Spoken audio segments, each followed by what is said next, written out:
Yourself a question. Do you think the guy who was defeated by the stairs, got taken down by his bike, lost a fight with his jacket, and regularly gets lost, makes it 4 more years in the White House? And you know who's waiting behind him, right? Vote Joe Biden today and Kamala Harris tomorrow. I'm Donald Trump, and I approve this message. Good morning, good evening, good afternoon. Welcome. All right, so let me take you through a couple things real quick. One, I had a couple different ways I wanted to do this. So, first, I watched this interview last night at about 2 a.m. With the boys in Discord, and I was immediately pissed off. I immediately wanted to do a stream immediately, but I realized it was 2 a.m. And there would probably be nobody to watch it, and that would make me a very sad meat. So I held off, and then the plan was today. I was like, I'll have some guests on. We'll talk about it, that kind of stuff. And I am so frustrated and irritated with the way this went down. I want this one all to myself, so I apologize. It's just going to be me. If you haven't seen the interview yet, and if you don't know anything, you just got here from Mars and you have no idea what's going on. Obviously, Joe Biden had a horrible debate performance. Horrible against Donald Trump. There was then calls for his resignation. There was calls for him to step down, all that good stuff. And one of the things, Joe's been incredibly defiant from all reports. What's up, Daisy, and what's up, Alex? But Joe has been fighting that with every piece that he has. And one of the things was, if he continued to look like hell and look terrible, then they would consider invoking the 25th Amendment. There's some congressional representatives writing him letters and, that kind of good stuff. Please don't shame the alien. It's not their fault. But so we get to this point, and I again had hopes for this interview. But because frankly, I want to see Joe Biden stay in the race. Like, I want to see Donald Trump just annihilate this man and send him out of politics for life. Like, that's my hope. That's my goal. But that doesn't appear to me about what's going to happen from this point forward. I don't know how the Democrats can continue to hide it at this point. I don't know how they can continue to run around it. Now, I did see some of the post analysis of this, and that's why I thought it was important to take a look at it, because the post analysis is trying to spin it, trying to make Biden look, like they want him to, I guess. And let me throw out another thing. So Stephanopoulos, we know, is the debate, or the questioner, I guess. I don't know what the hell you call him. But Stephanopoulos conducted the interview. And I want to just give a shout out. I think he was incredibly fair in this interview. Of course, they probably want to get Biden out of the way at this point. So that's the reason why they're so eager to make him look like hell. But I thought Stephanopoulos was very fair. I thought he conducted himself pretty well in this interview. The rest of the people trying to spin it, not so much. But I think as far as Stephanopoulos, when you do the right thing, maybe even if for the wrong reason, it's worth acknowledging that fact. So I think he did a great job with the debate, or the interview, the post-debate interview. And I was pleased with the way that he conducted it. So this video, as you can see at the bottom, It says it's 28 minutes. The alleged questioning or interview was supposed to be about 22 minutes.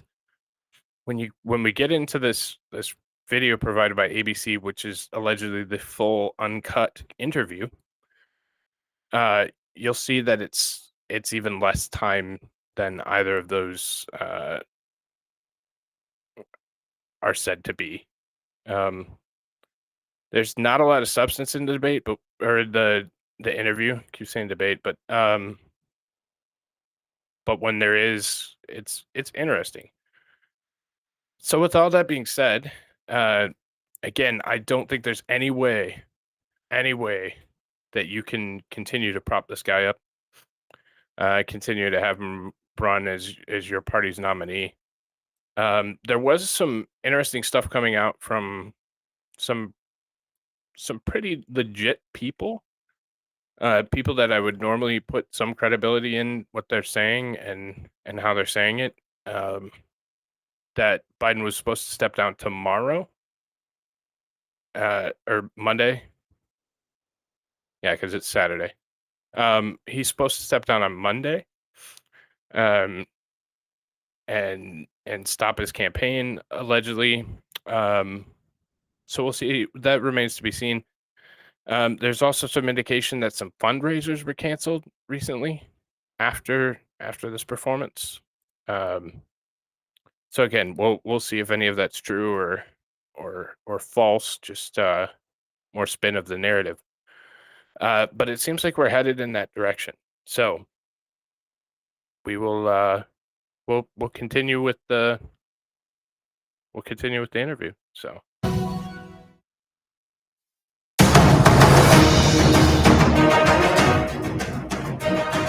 love it. Good evening, everyone, on this momentous evening. I'm Juju Chang. Thanks so much for streaming with us. Tonight, ABC News has an exclusive interview with President Joe Biden. Our George Stephanopoulos sat down with the president for his first televised interview since that poor debate performance against Donald Trump.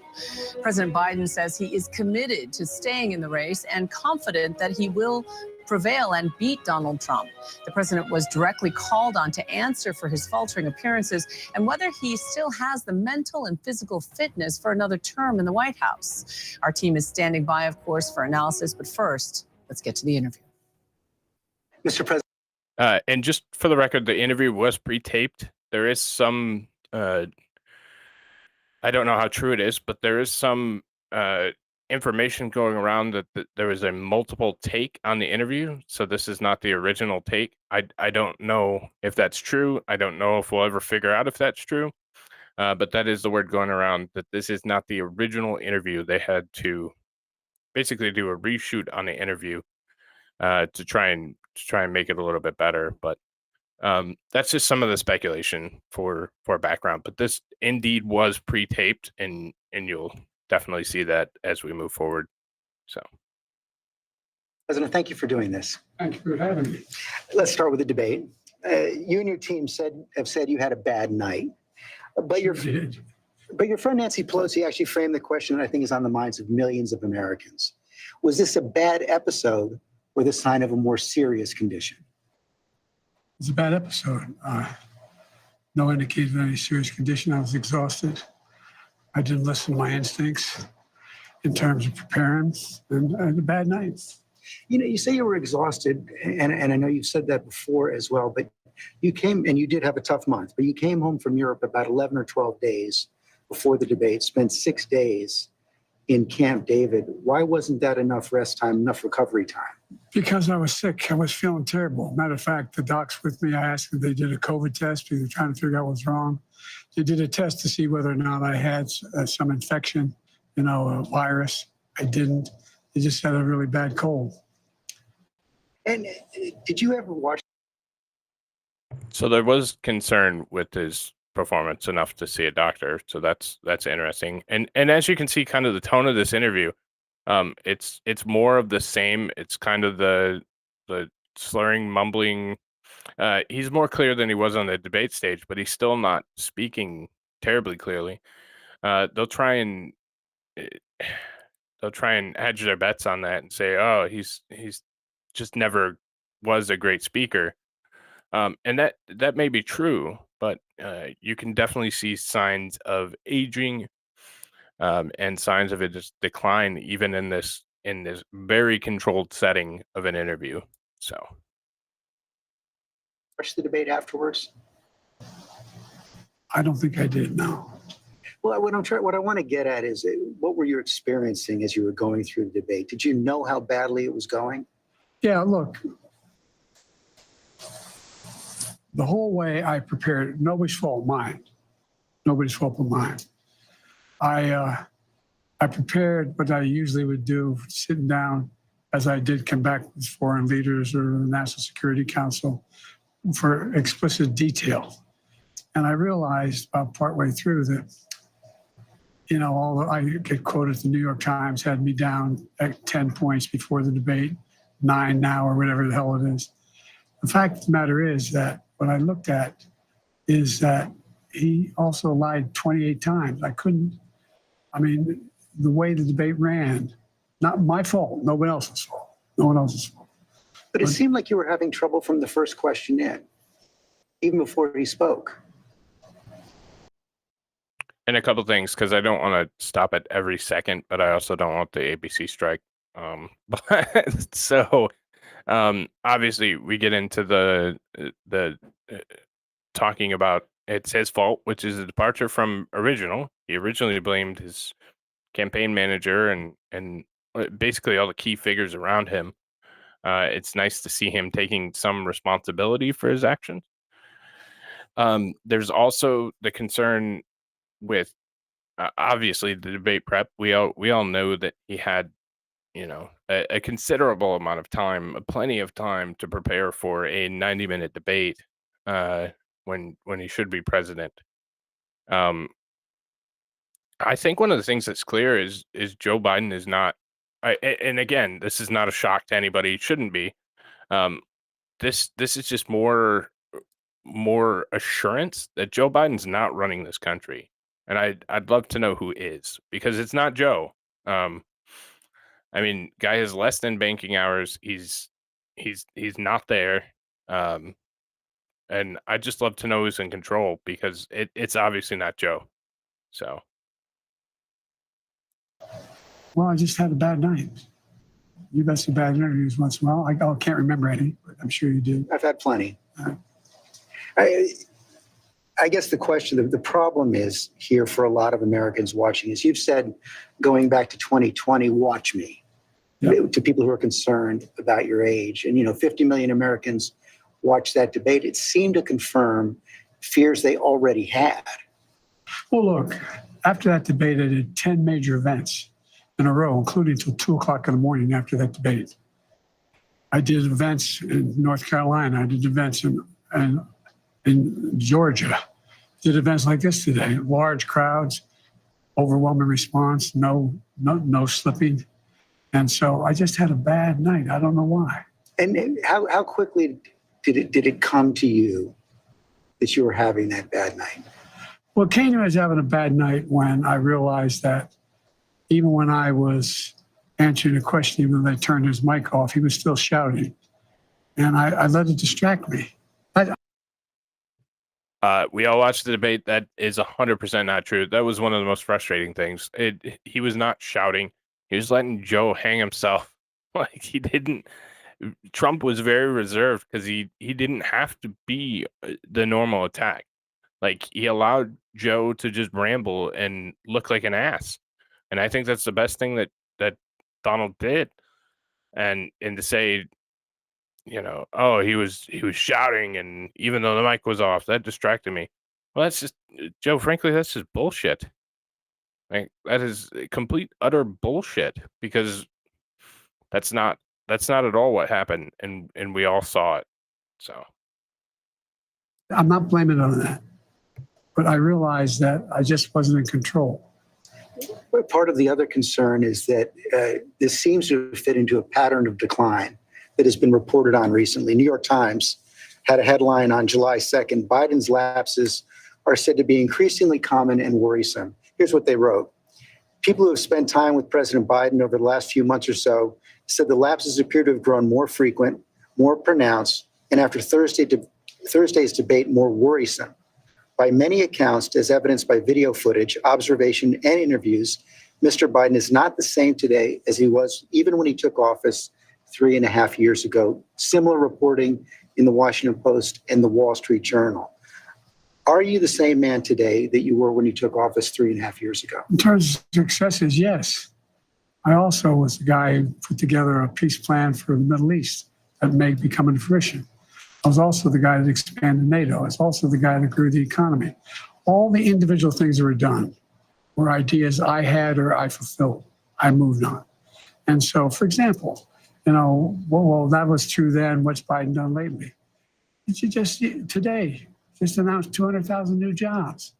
We're moving in a direction that no one's ever taken on. I know you know this from the days in the government. I took on Big Pharma. I beat them. No one said I could beat them. I took on all the things we said we got done. We were told we couldn't get done. And part of it is what I said when I ran was I wanted to do 3 things.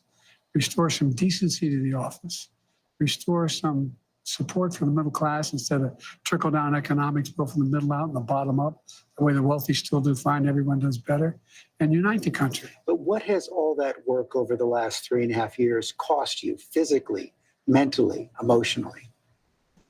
Well, I just think it cost me a really bad night, bad run. But, George, I'm optimistic about this country. I don't think we're a country of losers, that he points out. I don't think America's in tough shape. I think America's on the cusp of breaking through in so many incredible opportunities. This next term, I'm going to make sure we have straighten out the tax system. I'm going to make sure we're in a situation where we have health care for all people, where we're in a position where we have child care and elder care, free up, and all these things. One thing I'm proudest of is, remember when my economic plan was put forward, a lot of the mainstream economists said it's not going to work. Guess what? We now have 16 Nobel laureates, 16 of them in economics, saying that Biden's next term would be, based on what he wants to do, enormous success. Trump's plan would cause a recession, would significantly increase inflation. I've made great progress, and that's what I plan on doing, and we can do this. I understand that, and I'm not disputing that. What I'm asking you is about your personal situation. Do you dispute that there have been more lapses, especially in the last several months? Can I run the 110 flat? No, but I'm still in good shape. Are you more frail? Why does he always do that? Why does he always go to something physical? Like, he's not an athlete. He's not an athletic specimen. I don't understand why he always goes to, oh, can I run 17 miles? Well, maybe. Like, fuck off, Joe. Yeah. No. I know you Come spoke. keep my Are you more schedule. frail? No. I know you spoke with your doctor after the debate. What did he say? He said, he just looked at me. He said, "You're exhausted." I said, "Look, I have medical doctors travel me everywhere, every president does, as you know. Medical doctors, some of the best in the world, travel me everywhere I go. I have an ongoing assessment of what I'm doing. They don't hesitate to tell me if they think there's something wrong." I know you said you have an ongoing assessment. Have you had a full neurological and cognitive evaluation? I get a full neurological test every day with me. And I've had a full physical. I had, I've been at Walter Reed for my physicals. Yes, the answer. I know your doctor said he consulted with a neurologist. I guess I'm asking a slightly different question. Have you had the specific cognitive tests, and have you had a neurologist, a specialist, do an examination? No one said I had to. No one said, they said I'm good. Would you be willing to undergo an independent medical evaluation that included neurological and cognitive tests and release the results to the American people? Look, I have a cognitive test every single day. Every day I have that test. Everything I do. Not only am I campaigning, but I'm running the world. And that's not how it sounds like hyperbole. But we are the essential nation in the world. Madeleine Albright was right. And every single day, for example, today, before I come out here, I'm on the phone with Prime Minister of, anyway, I shouldn't get into the detail, but with Netanyahu. I'm on the phone with the new Prime Minister of England. I'm working on what we're doing with regard to in Europe, with regard to expansion of NATO and whether it's going to stick. I'm taking on Putin. I mean, every day, there's no day I go through, they're not those decisions I have to make every single day. And you have been doing that, and the American people have been watching, yet their concerns about your age and your health are growing. So that's why I'm asking, to reassure them, would you be willing to have the independent medical evaluation? Watch me there's a lot of time left in this campaign. It's over 125 days. So I'll make a decision. the right answer right now is no, you don't want to do that, right? Well, I've already done it. You talked a lot about your So if he was in a good spot, and we know he's not. Like, we know he's not capable. We know he's not cognizant. We know he's not going to be able to pass any of these tests or reassure the American public. But he says, watch me again. And we are watching, Joe. And you're fucked, man. Like, and we're concerned. We're concerned because no one is running this country.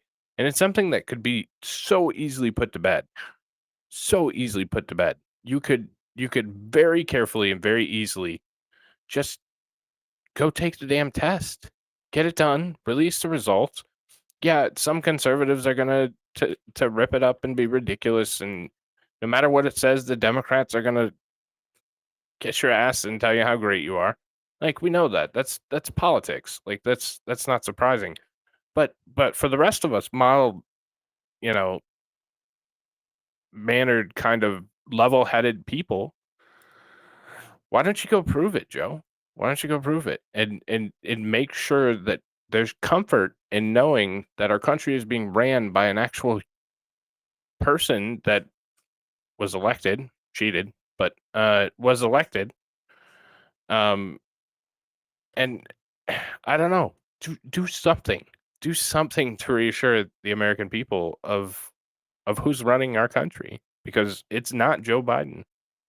And until you can prove otherwise, I don't believe it, Joe.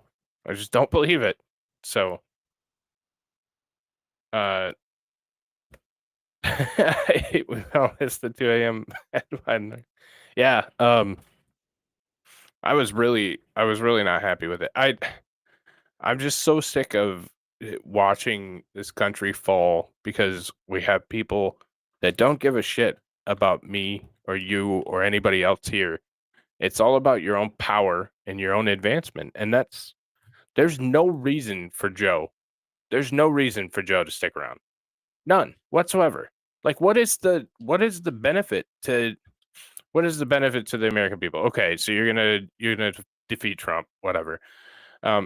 In reality, you're probably not going to be able to defeat Donald Trump, especially when the poll numbers.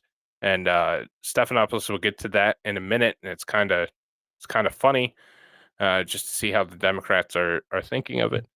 But you're not benefiting anyone by making the country look like hell. You're not benefiting anyone by, keeping somebody originally that could have. You were supposed to be a one-term president. That's what you said. You said you wanted one. Like, your legacy's done. Now you're a laughing stock, and you're making the rest of us look like it. Just there's no benefit to you staying in this race. There's no benefit to the American people or even your own legacy of you, God, winning another election, and we have to go through 3-4 more years of this like that. It's just it's selfish, and it's all about personal advancement, and they don't give a damn about us, and that's a frustrating thing. It truly is a frustrating thing. So your successes at the beginning of this interview, and I don't want to dispute that. I don't want to debate that. But as you know, elections are about the future, not the past. They're about tomorrow, not yesterday. And the question on so many people's minds right now is, can you serve effectively for the next 4 years? George, I'm the guy that put NATO together, the future. No one thought I could expand it. I'm the guy that shut Putin down. No one thought could happen. I'm the guy that put together the South Pacific Initiative with AUKUS. I'm the guy that got 50 nations, out, not only in Europe, outside of Europe as well, to help Ukraine. I'm the guy that got Japanese to expand their budget. So I mean, these, and for example, when I decided we used to have 40% of the computer chip, and we invented the chip, a little chip for the computer chip. It's in everything from cell phone to weapons. And so we used to have 40%, we're down to virtually nothing. So I get in the plane against the advice of everybody, and I fly to South Korea. I convinced them to invest in the United States, billions of dollars. Now we have tens of billions of dollars being invested in the United States, making us back in a position where we're going to own that industry again. We have, I mean, I just, anyway, I'm not. Let's be realistic. One, I couldn't understand a damn word that he said as he tailed off towards the end of that one.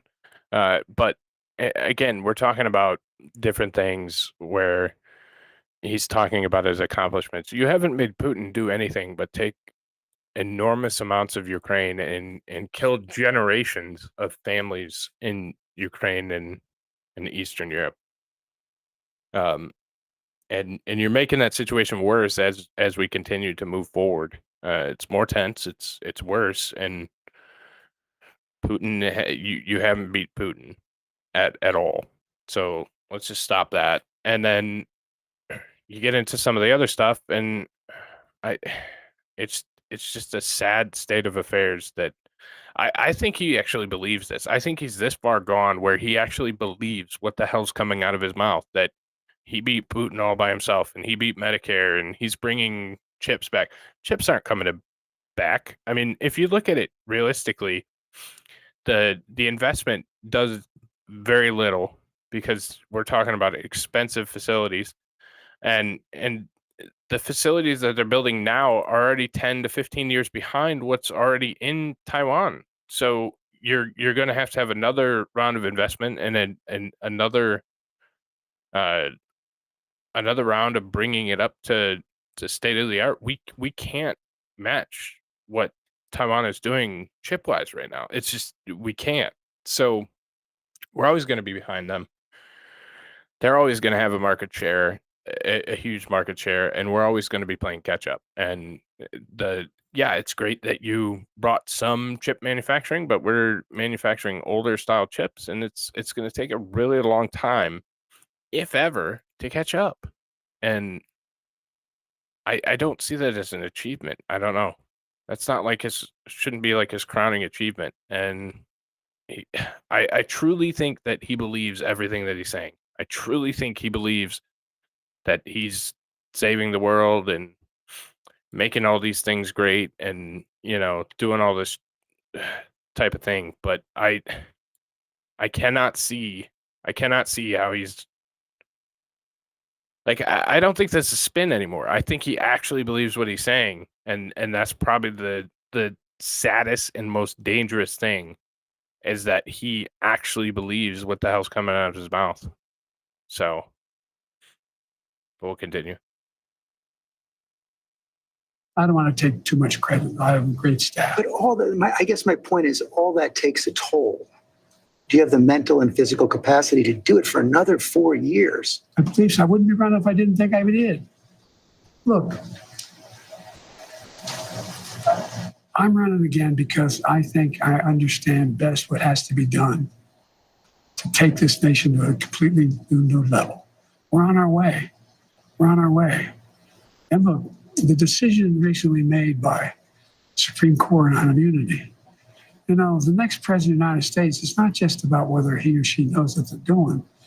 It's not about a conglomerate of people making decisions. It's about the character of the president. The character of the president is going to determine whether or not this Constitution is employed the right way. And we should note that ABC News offered Donald Trump the same opportunity for a one-on-one interview, and he declined. We'll have more of George Stephanopoulos' exclusive interview with President Biden in just 60 seconds. Of course he did. Of course he declined, as he should have. We'll get a little bit in why he's while they're doing their commercial or whatever. But yet again, we're sitting here talking about, and you see the same thing that's happened before. It went from the whisper to the anger, to the the raspy. Like it's the same thing that we've seen so many times before. And this was supposed to reassure us that it was a bad night and we weren't going to see this again. It's the same damn thing that we saw at the debate. He's a little bit more aware and a little bit more cognizant tonight, but again, you're talking about a completely different scenario, and of course he was going to be like everything's on the line. They got the drug dose correct, or whatever, allegedly. Hunter's an advisor now, so of course he's going to get top-notch drug care. So I have no idea what these commercials are, but yeah, so we'll get back to it. But just a couple, Welcome back. Hell Let's yeah, return you now find to it. ABC's George Stephanopoulos' exclusive interview with President Joe Biden. Let me ask you a tougher, more personal question. Are you sure you're being honest with yourself when you say you have the mental and physical capacity to serve another 4 years? Yes, I am, because George, the last thing I want to do is not be able to meet that. I think, as some of the senior economists and senior foreign policy specialists say, if I stop now, I'd go down in history as a pretty successful president. No one thought I could get done what we got done. But are you being honest with yourself as well about your ability to defeat Donald Trump right now? Yes. Yes, yes, yes. You say that, and let me challenge you. Sure. Because you were close, but behind going into the debate. You're further behind now by any measure. It's been a two-man race for several months. Inflation has come down. In those last few months, he's become a convicted felon, yet you're still falling further behind. You guys keep saying that. George, you know polling better than anybody. Do you think polling data is accurate as it used to be?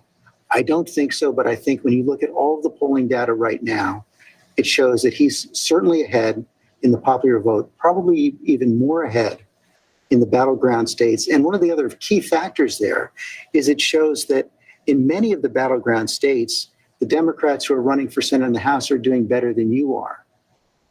Well, that's not unusual in some states. I carried an awful lot of Democrats last time I ran. I want to touch on that real quick, because one, that had to be incredibly painful for Stephanopoulos to admit. That's the first thing, that Trump's up. He's easily winning this race. But then you look at the flip side, and again, this is what concerns me with Biden. I think he's that damn delusional, or he's so insulated that he's not getting actual information, because the next few minutes of this debate are going to be him fighting Stephanopoulos on his crowds are bigger, and his, which Stephanopoulos pushes back on, and that, that he's not really losing the race, and like polls are wrong, and everything's wrong. Everything's incorrect. But Joe's intuition, Joe knows that Joe's going to win. So, I mean, to do that, you're going to have a massive, what did he say? It was last time around, he said it was the most, I don't want to misquote him, but the most, something about the largest voter fraud organization in history. Like they're going to have to triple that this time around.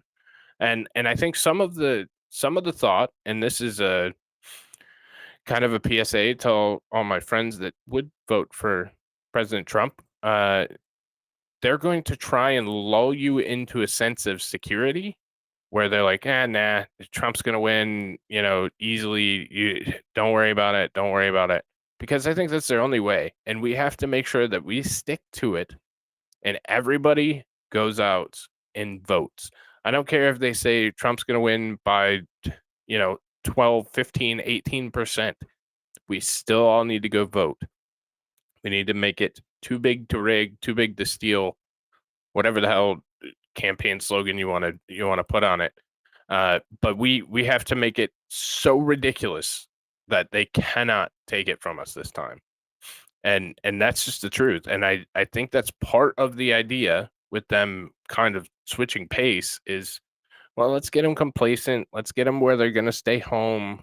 Not as many are going to come out because they think they already have it in the bag and their vote's not necessary. We need to show up and we need to make it so ridiculous that Trump wins everything.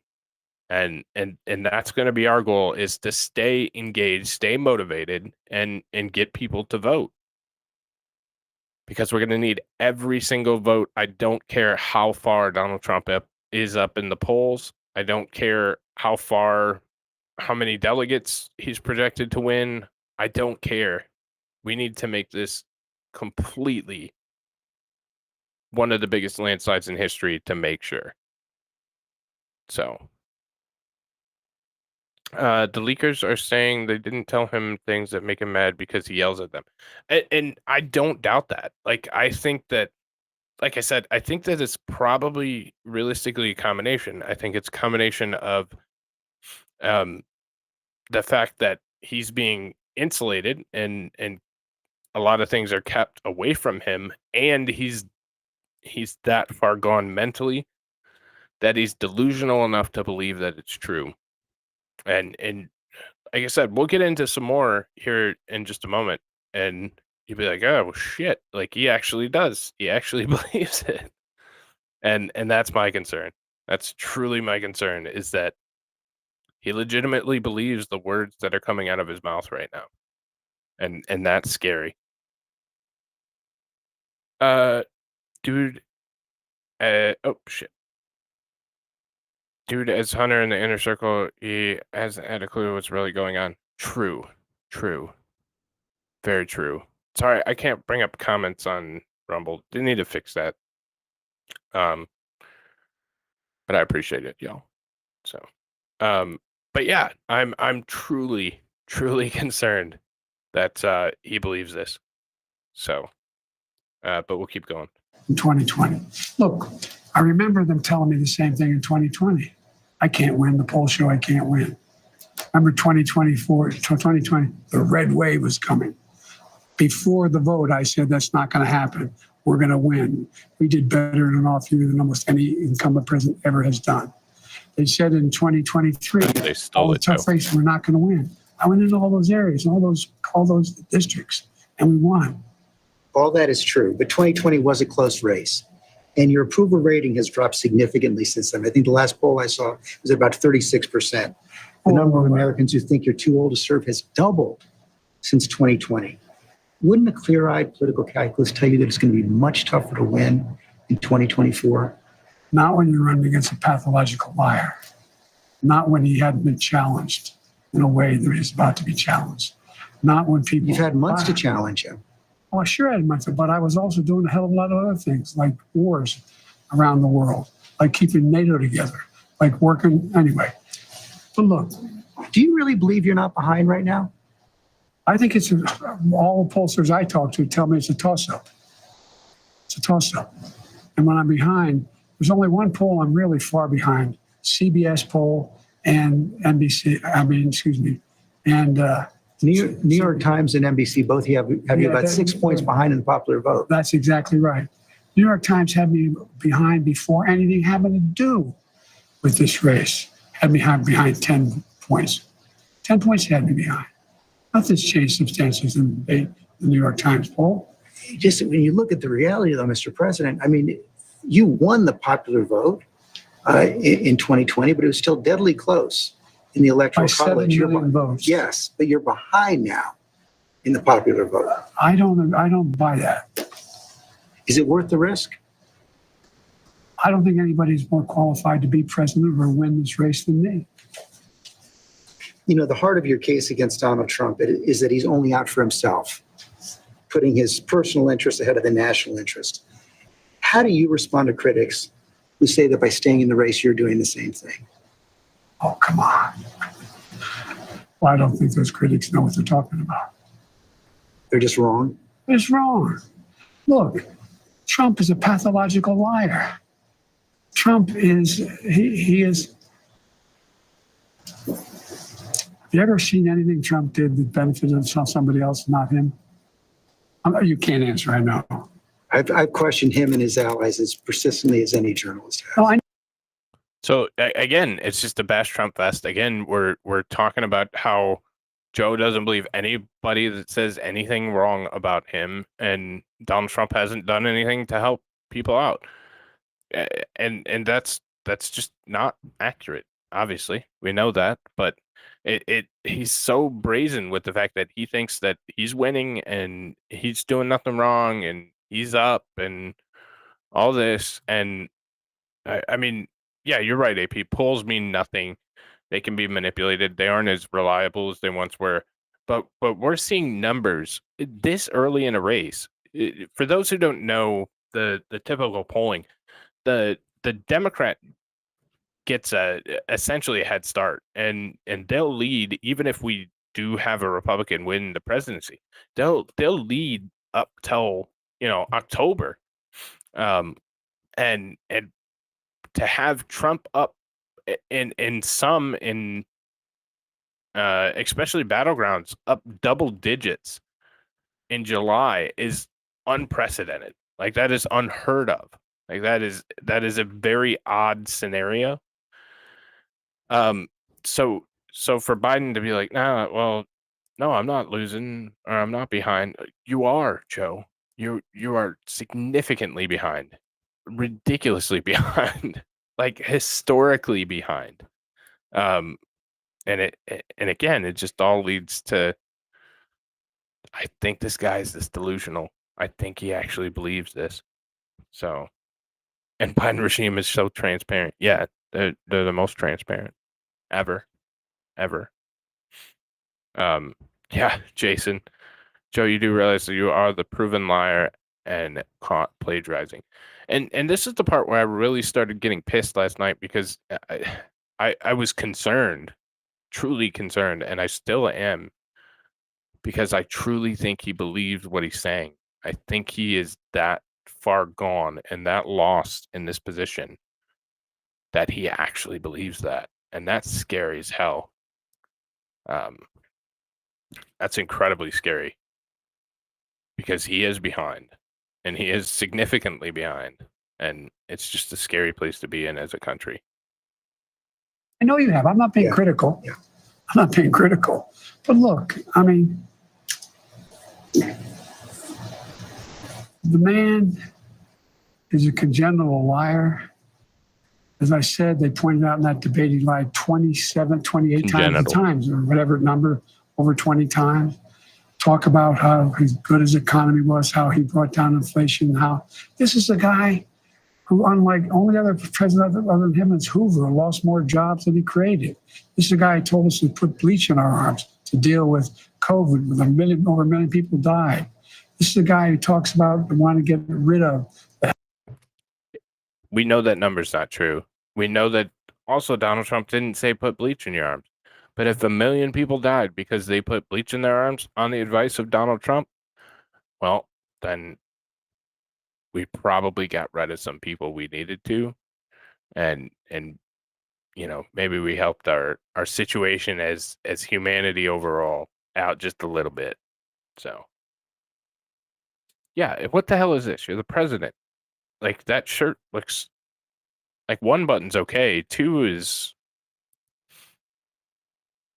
he's waiting on some kids backstage. Just saying.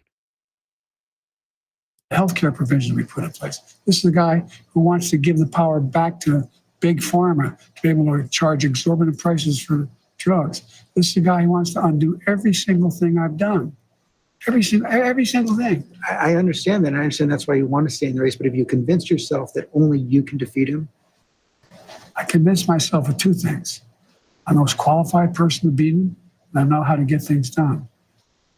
If you can be convinced that you cannot defeat Donald Trump, will you stand down? This one gets good. It depends if the Lord Almighty comes out and tells me that, I might do that. Well, on a more practical level, Washington Post just reported in the last hour that Senator Mark Warner is assembling a group of senators together to try and convince you to stand down because they don't think you can win. Well, Mark is a good man. We've never had that. He also tried to get the nomination too. Mark's not Mark and I have a different perspective. I respect him. And if Chuck Schumer and Hakeem Jeffries and Nancy Pelosi come down and say, we're worried that if you stay in the race, we're going to lose the House and the Senate, how will you respond? I go into detail with them. I've spoken to all of them in detail, including Jim Clyburn. Every one of them. They all said I should stay in the race. Stay in the race. None of the people said I should leave. But if they do, Well, it's like, they're not going to do that. you sure? Yeah, I'm sure. Look, I mean, if the Lord Almighty came down and said, Joe, get out of the Oh, race, they're I get saying out of the Joe. race, the Lord Almighty's not coming down. I mean, these hypotheticals, George, if all, But it's not that hypothetical anymore. I grant that they have not requested the meeting, but it's been well, reported. I've met with them. I've met with a lot of these people. I've talked with them regularly. I had an hour conversation with Hakeem. I had more time than that with Jim Clyburn. I spent time with many hours off and on the last little bit with Chuck Schumer. It's not like I had all the governors. I agree that the Lord Almighty is not going to come down, but if you are told reliably from your allies, from your friends and supporters in the Democratic Party, in the House and the Senate, that they're concerned you're going to lose the House and the Senate if you stay in, what will you do? I'm not going to answer that question. It's not going to happen. What's your plan to turn the campaign around? Saw it today. Which is further defiance. He's not going to answer the question because, again, maybe he doesn't, but he should know. He should know that that question's being asked, and he should know that eventually he's going to have to reconcile with that question, because that question could be happening as early as tomorrow, from reports that we've seen, again, from some very credible journalists, including Donald Trump, who was allegedly caught on a hot mic, said, he's getting ready for Kamala because Joe's done. I don't know if you guys saw that at the golf course. So, and it's Trump. He has his own interests, but I would imagine that would be a guy that would probably know what the hell's going on a little bit better than you or I. So that question is being asked, and it is going to happen, and you're going to have to go against the party. Which, I'm sorry, Joe, you're weak, and I don't think you have that many people in your corner anymore in DC, and you're probably going to be on your own, and they're probably going to bury you. So I hope it's something that you prepared for. You say you're not going to answer the question, but I truly hope it's something you prepared for, because it's probably closer than you would think. So. Yeah, how dare you invoke God in this BS? Yeah, and that was one of the things that I won't out them, but the individuals I was talking to when we were watching it last night, and yeah, it's just he's disgusting. Like, he'll use whatever he has or wants, and he doesn't care about anything but furtherance of his power. That's his goal. That's his plan. And nothing's going to stop him. He's going to roll over everything and screw over and invoke whatever he needs to get that power, because power does strange things to people. So, and we're supposed to have checks to guard against assholes like this that take our country in a direction, but the Democrats haven't stepped up yet. I still think they're going to. I think we'll hear something. We'll probably hear some more grumblings Sunday, and then into Monday. I would not be shocked in the slightest to see that they've invoked the 25th and asked him to step down. So overstay is welcome. Yeah, he absolutely has. And again, we're supposed to have checks to make it so this doesn't happen, but they're needs to be some significant reform in the way that our system works, because frankly, right now it's not. It's been bastardized and ripped apart so much that frankly, it's not working right now. So we need to change some things and do some updates and make sure that we build a stronger, more resilient country moving forward. And I think that's the key takeaway from this is we have some holes in the system, and we should patch them up if we want to keep this nation. And I, for one, would like to. So, but all right, we'll continue on. How many people do you draw crowds like I drew today? You find me more enthusiastic than today? Huh? I mean, I don't think you want to play the crowd game. Donald Trump can draw big crowds. There's no question about that. He can draw a big crowd, but what does he say? Who does he have? I thought that was great. That was my favorite part. I forgot it was right there. I would have let it play through. Like, I don't think you want to play the crowd game. Trump can. Well, yeah. Who's he have?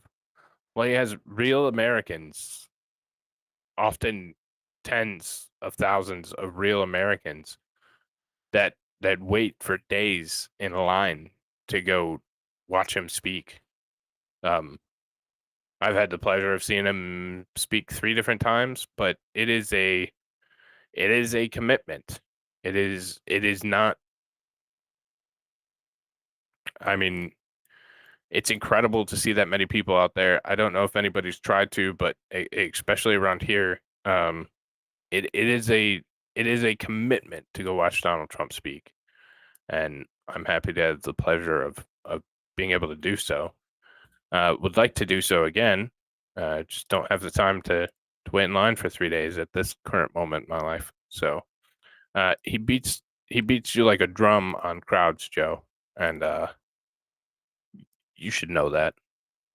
But again, I I think he believes what he's saying sometimes.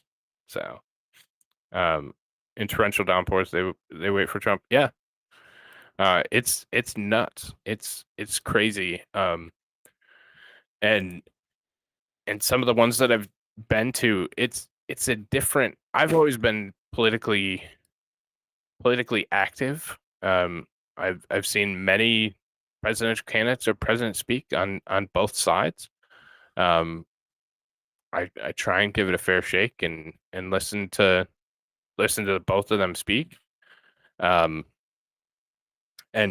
there's never been an experience like a Trump event. If you've never done it, I highly encourage it. I know how much of a pain in the ass it is, but even if you're not a Trump fan, it is a significant experience that I don't know that I've had one similar. It's just a different, completely different animal in the political realm, going to a Trump rally. So, but all right, we'll keep going. I'm the guy supposedly in trouble. We raised $38 million within 4 days after this. We have over 1 million individual contributors. Less than $200. I mean, I've not seen what you're proposing. You haven't seen the fall off in the polls. You haven't seen the reports of discontent in the Democratic Party, House Democrats, Senate Democrats. I've seen it from the press.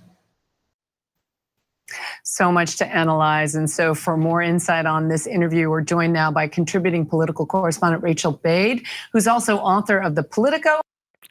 So we'll let the video play. That is it. That is where they cut the interview off. I've watched it this point forward because I thought there was significantly more to it. Honestly, there is not. That's where they ended the interview. That is the end of the interview. The last 6 to 8 minutes are just political opinion from this lady and some of the other people at ABC News. He does not come back. That is the conclusion of his interview portion. Yeah, I do not have confidence in, and I'm being honest. I'm trying to be objective. I'm trying to be honest. There's no question. There's no question that I have a bias. I do not like Joe Biden. I don't think I've ever represented I do or I don't have a bias. But I'm just looking at it from a purely analytical sense, and there's no way that you can convince me that this man is in control of his faculties, is in control of this country, and should be allowed or continue to run for president of the greatest nation on earth.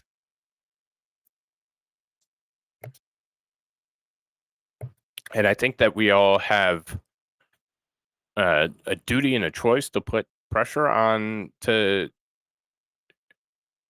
remove him. And Kamala is not any better. Not at all. Not even remotely. But at least she's, I mean, she may be an idiot, but at least she has a brain, a functional brain, and may make the wrong choices, but at least choices are being made. That's my concern, is that for all the political disagreements that I have with the platform of Joe Biden, I don't think Joe Biden's making the calls anymore. There's no way to convince me that this man is in control of making these choices. And that weakens the United States, that weakens the position of president, and it puts us in a bad spot. So I'm hopeful. Although for my best interest, I'd love to see Joe just stay in and get just completely destroyed by Donald Trump in November. I'm hopeful for the nation, and I think it's more important for the nation and restoring some trust and confidence that he gets the hell out of there, and it happens immediately. So that's where my personal and what's best for the country diverge a little bit. But I think it's well past time. We gave him another shot to come back and say something different. And like I said, this is just this lady talking over the video. So there's not they're talking about the way he's looking and that kind of stuff. And if you want to, I don't do the body language stuff. I know there's some people on the platform that do. I don't know what the hell it means, but you can see the same thing, the mouth open, the big eyes, he's not in control. He's not in control of himself, and he's definitely not in control of the United States of America. And yeah. So, but I'm gonna take Digger's advice. Please hit that like button and make sure you're subscribed. Smash bell to get updates when I go live. Yes, because Rumble Studio doesn't post it early like StreamYard does. There's a couple things I don't like about it, but I've been pleased with Rumble Studio so far. So stick with it for the time being. But yeah, I think it's time that Biden move out of the way, and I'm hopeful that we can save some of what's left in time.